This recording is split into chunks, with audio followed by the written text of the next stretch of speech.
Long stroke torque.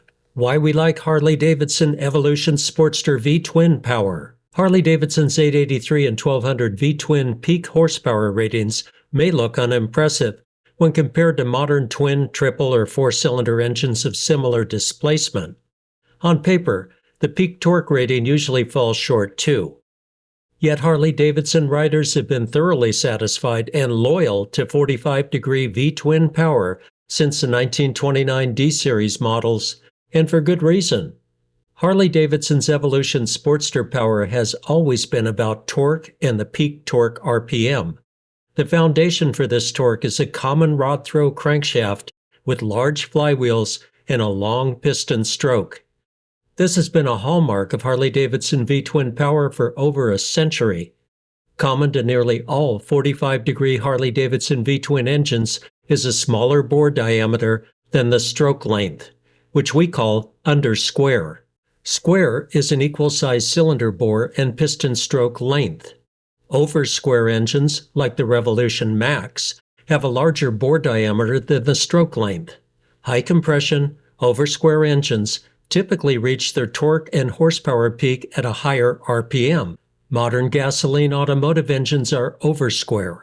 Turbo diesel workhorse engines like the 5.9-liter Cummins inline-6 in my 2005 Ram 3500 are undersquare. For Harley-Davidson motorcycles, the undersquare bore diameter and stroke length ratios that served well in the late 1920s and 30s delivered peak torque at a lower engine speed. This fundamental feature stretches through the Evolution Sportster era to the latest 45-degree Milwaukee 8 big twin engines.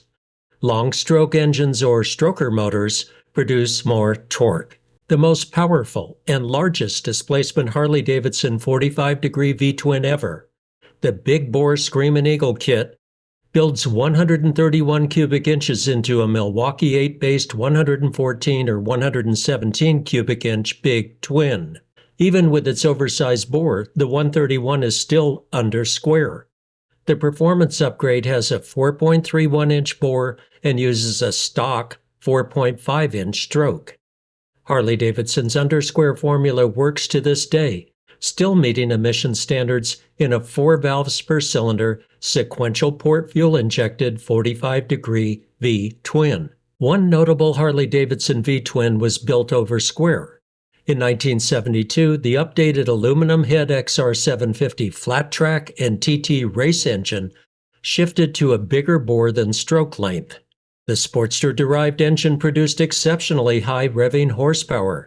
The shorter stroke enabled quick roll-on and roll-off throttle response, which works well for rapid acceleration and compression braking on a flat track. This engine, tuned properly, can turn 9,500 RPM down a straightaway, then compression brake hard at the corners. By design, most modern motorcycle engines produce both torque and horsepower at a higher RPM than the Sportster V-twins. A lower RPM torque peak and quick torque rise, just off idle, give the Harley-Davidson 45-degree V-twin engine its performance advantage. This is a strong takeoff and pulling power that the Sportster has always delivered. To the motor company's credit, the Sportster's undersquare 45-degree Evolution V-twin satisfied riders' performance expectations while still meeting emissions requirements through the last 2022 motorcycles. Prior to the Second World War, automotive and motorcycle engines were undersquare bore and stroke designs. Compression ratios were very low by today's standards, usually in the 5.5:1 to 7:1 range. Engines with a longer stroke develop peak power at lower speeds, which saves fuel and wear. The undersquare design of the Ironhead and Evolution Sportster 883cc engine was close to the bore and stroke ratio and dimensions of the original 1932 Ford Flathead 221 cubic inch V8. Ford's legendary V8 reached its peak torque by 1,250 RPM and peak horsepower at 3,400 RPM. Long-stroke engines made sense when fuel was low octane and fuel savings were a priority. Low compression ratios were a norm. When Harley-Davidson designed its Depression-era 45-degree side valve and overhead valve twins, automotive and light truck engines could be started with a hand crank. Motorcycle engines could be started readily with a kickstart lever, bicycle pedal power, or a bump start. The overhead valve 1936 E-Series 61 cubic inch knucklehead was a milestone design. Undersquare, the E, EL, and the subsequent 1941 F and FL 74 cubic inch V-twins were optimal for touring motorcycles. Harley-Davidson's proven large displacement flathead or side valve engines competed successfully with Indian side valve models. At the onset of the Second World War, the E and F series Harley-Davidson models were selling well against Indian's big V-twins and even the elegant, somewhat exotic Indian 4 inline four-cylinder models. In the 20s and 30s, Indian had an edge with its popular 45 cubic inch Scout models. Harley-Davidson needed a lighter weight engine and chassis package. In the later Depression era, with war on the horizon at Europe, Harley-Davidson responded to the Indian Scout with its lighter-framed 45 cubic inch V-twin W-Series side valve model. Introduced in 1937, the WL model gained popularity in the U.S. during the run-up to the war. The relatively compact WL platform was commissioned by the U.S. military as the WLA model for wartime service. By the war's end in 1945, WLA production exceeded 100,000 units and had proven the platform's stamina. War production also fortified Harley-Davidson's manufacturing capacity and provided solvency for the post-war return to civilian production. Harley-Davidson emerged from the Second World War with a solid business and a range of V-twin motorcycles with a good reputation. The V-twin side valve WLA had made a hit with wartime couriers and soldiers. Surplus military WLAs spurred the bobber era among American veterans and a new crop of motorcyclists.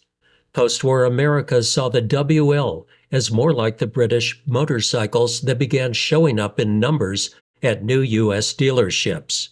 As the proven lighter-weight British parallel twin and single-cylinder motorcycles gained popularity in the post-war U.S. motorcycle market, Harley-Davidson stayed with its tested V-twin power.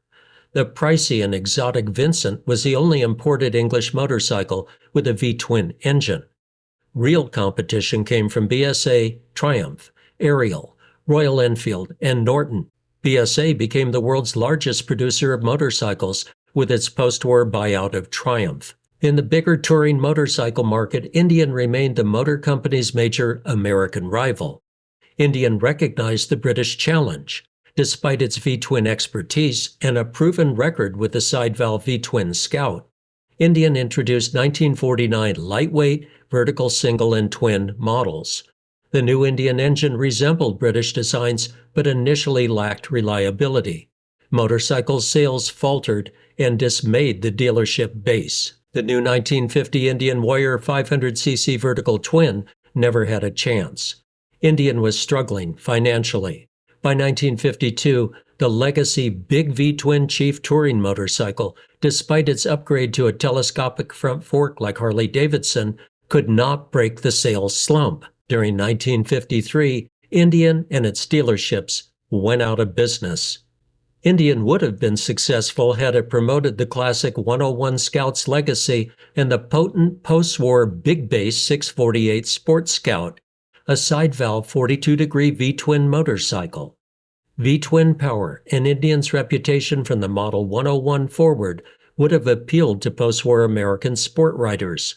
On a limited production hardtail 648 Sport Scout, Floyd MD won the 1948 Daytona 200. The reliable Harley-Davidson WL engine held many of the features later found in the K and XL Harley-Davidson engines. Notably, the unique four-camshaft valve timing system in the WL engine would also distinguish the K, XL, and XR models. The layout of the camshafts provided reliability and an optimal tappet angle. This also enhanced the pushrod angle on the overhead valve 45-degree V-twin XL and XR engines. We see the gear-driven four-camshaft valvetrain in the Evolution Sportster V-twin 883, 1100, and 1200 engines. By contrast, Harley-Davidson's 45-degree big twin Evolution engines use a single camshaft valvetrain like the knucklehead, panhead, and shovelhead big twins. The only multiple camshaft big twin engine is the 1999 to 2017 twin cam, which was replaced by the current single camshaft Milwaukee 8. In a bold post-war move, the more solvent Harley-Davidson Motor Company, relying on its success with the pre-war and post-war WL platform, designed a clean slate V-twin motorcycle to compete with British motorcycles. Though often accused of being slow to change, Harley-Davidson introduced an all-new, unit construction K-model with advanced suspension. U.S. dealerships welcomed having a lighter-weight sport model to counter the growing buyer interest in British motorcycles.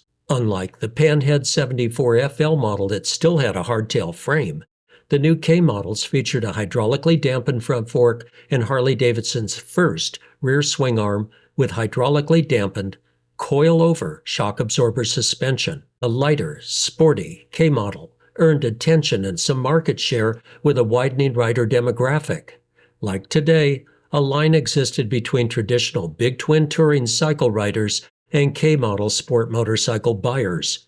Dealers courted two distinctly different riders. The new K-model engine was a forward design with a combined transmission and engine assembly known as unit construction. A more compact encased powertrain enabled a shorter, sportier wheelbase and rear swing arm. When dealership service personnel balked at the difficult transmission access created by the unit crankcase and transmission housing, Harley-Davidson responded. During mid-1954 production, the innovative trapdoor transmission access went online.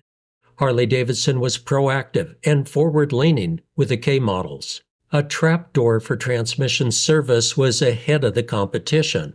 British pushrod overhead valve motorcycles were either non-unit construction or had unit construction that required a complete, out-of-frame engine teardown to access the gear sets.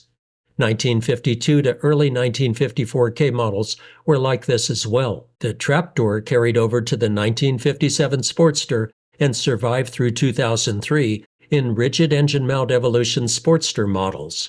2004 up, rubber engine mount Sportsters do not have that advantage. The K-model side valve engine grew from 45 cubic inches to 54 cubic inches by 1954. Not surprisingly, this displacement increase was through a longer stroke, which developed even more torque. The K-model's crankshaft, primary, and transmission were upgraded steadily from 1952 through 1956, eventually proving rugged enough to make the side valve KR flat track racer a dominant force for decades. By 1956, the final KHK Supersport Street option boasted hot camshafts and relatively high compression. The fast, sleek bike enjoyed a significant following, including Elvis Presley and other celebrities. The original 1957 Sportster maintained the K-model's lower engine design while adding adjustable solid roller tappets, 4 pushrods, and a pair of overhead valve cylinder heads with rocker shafts and arms. The bore and stroke changed, although the new configuration still remained undersquare. An 883cc or 54 cubic inch displacement, advertised as a 900, continued while the compression ratio ticked up. Despite its relatively small 3-inch bore and dramatic 3 13/16-inch stroke, the overhead valve factory stroker motor could easily spin to its 5,500 RPM horsepower peak. The Sportster emerged during a high-octane, high-compression American automotive horsepower race. Charles Kettering at General Motors is credited with the switch to a higher compression, overhead valve, bigger bore than stroke length engines. Beginning in 1949, overhead valve V8 car engines began transitioning to over-square designs. By the 60s, the muscle car era thrived on ultra-high octane fuel and high-compression, big-bore, over-square engines. At Harley-Davidson, despite the Kettering theory, compression ratios advanced while the 45-degree common rod-throw V-twin engines remained under-square. The focus was a quicker torque rise and peak torque by mid-range RPM. For motorcycle power, this formula works and still allows compression increases. While the 1957 XL model grabbed attention, The 1958 XLCH option cemented the Sportster's performance image with hotter camshafts and higher compression. Weight-shaving components like the distinctive peanut tank made the XLCH a potent rival to the British parallel twins. Harley-Davidson took the fight to drag strips and other racing venues. While the Sportster took sport riding to the next level, the new 1958 dual-glide panhead touring model left hardtail suspension in its rearview mirrors. In all of this, Harley-Davidson's commitment to a 45-degree V-twin with a common rod throw held fast. The motor company stayed with what worked. Undersquare, high-torque, overhead valve pushrod engines would survive through the Evolution era. The twin-cam engines, and into today's big twin Milwaukee 8.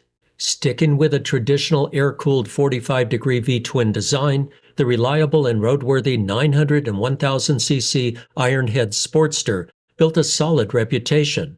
In 1970, an Ironhead XR750 appeared on American dirt tracks and began its success story. Each V-twin to that point was undersquare and relied on unique torque for impressive power. The initial Ironhead XR750 was undersquare, but that changed with a new aluminum head engine in 1972. Bore and stroke went oversquare, with a larger bore diameter than stroke length. Higher speed horsepower was the aim. 1972 up aluminum head XR750s can easily rev in excess of 9,000 RPM. This is the only oversquare Harley-Davidson 45-degree air-cooled V-twin to date, an engine purpose-built for flat track and TT racing. The production Evolution Sportster XL883 and 1200 engines, including the XR1200, continue the high-torque, undersquare tradition. These engines carry forward the side valve WL and K-model legacy of a four-camshaft valvetrain. With a V-twin engineering foundation dating back a century, air-cooled XL and XR engines tolerate 10-to-1 compression in stock form. Tolerance for low-octane fuels survived after unleaded fuel/gasoline octane ratings. In the 60s muscle car era, when factory engines produced as much as 12.5-to-1 compression, I pumped gasoline in my after-school and summer jobs at various brand stations. Leaded Premium rated 101 octane at the Hancock station in 1963 when I earned money to fund my Cushman engine project. By 1966 and 67, fuel drops at the Minden Chevron station included shipments of heavily leaded 106 and higher octane Custom Supreme. Regular contained enough lead to be 94 or higher octane. In hindsight, I'm lucky to have enough brain cells left to produce this video. Air cooling presents its own set of challenges. Along with the 2004 rubber mount lower engine changes that eliminated the trap door, there were subtle cooling improvements like piston oil cooling jets and thicker cylinder fins to dissipate heat better. The 45-degree V-twin air-cooled Evolution Sportster survived the unleaded fuel era and continued to meet more stringent emissions requirements. In 2007, the Evolution Sportster engine transitioned to electronic fuel injection and spark management. This provided an emissions compliance lifeline for the final 16 model years of production. The addition of passive catalytic converters and evaporative emissions devices helped meet more stringent demands from 2014 up. Without a counterbalance shaft or overhead camshafts, without 4 valves per cylinder, the air-cooled 45-degree V-twin Evolution XL Sportster served well through 2022. Beyond 2022, the next emissions tier requirements at Europe and the US could not be met with the existing air-cooled 45-degree V-twin Evolution engine design. Moving to the high-tech, more contemporary Sportster S and Pan America became a necessity. The Revolution Max-powered 1250T Sportster S is clearly aimed at controlling emissions while optimizing power output. Although reflecting some aspects of the joint venture Porsche and Harley-Davidson V-Rod engine, the Revolution Max is an all-new, fully in-house design. Harley-Davidson engineers focused on liquid cooling, 60-degree cylinder angles, connecting rods on separate 30-degree offset crankshaft throws, a more conventional 90-degree firing order 13-to-1 compression, double overhead camshafts for each cylinder, variable valve timing, primary and secondary counterbalance shafts, NOx sensors for spark timing feedback, and 4 valves per cylinder. In the Sportster S, this high-tech engine produces 121 horsepower at 7,500 RPM and 93.7 pound-foot torque at 6,000 RPM. In the Pan America version, the tune pumps out 150 horsepower. This is a contemporary, leading-edge, substantially over-square engine design with a 105mm bore and 72mm stroke for high-revving power, coupled to a 6-speed transmission through a slipper clutch. The Revolution Max engine is impressive by any global standard. Revolution Max 60-degree V-twin power is a complete departure from the Evolution Sportster's 45-degree cylinder angle with a single rod throw and an undersquare bore and stroke. Gone is a quick off-idle torque rise heading to a 3,500 to 4,000 RPM torque peak. Gone is a galloping idle due to the strange firing sequence of a 45-degree V-twin with a common crankshaft rod throw. Gone is that unique sound, a Harley-Davidson V-twin hallmark. High torque, undersquare power characterizes the motor company's engines from the late 20s to the last Evolution engine and today's 45-degree big twin Milwaukee 8. Riders make choices, and the options are clear. Do you want a traditional cradle frame motorcycle with an engine that produces bottom-end, quick torque rise power, an air-cooled factory stroker motor that makes peak torque by 3,500 to 4,000 RPM? Or will it be liquid-cooled, high-tech, high-revving contemporary power with the engine serving as a stress member in a trellis frame? This is the choice between an Evolution Sportster and the Sportster S.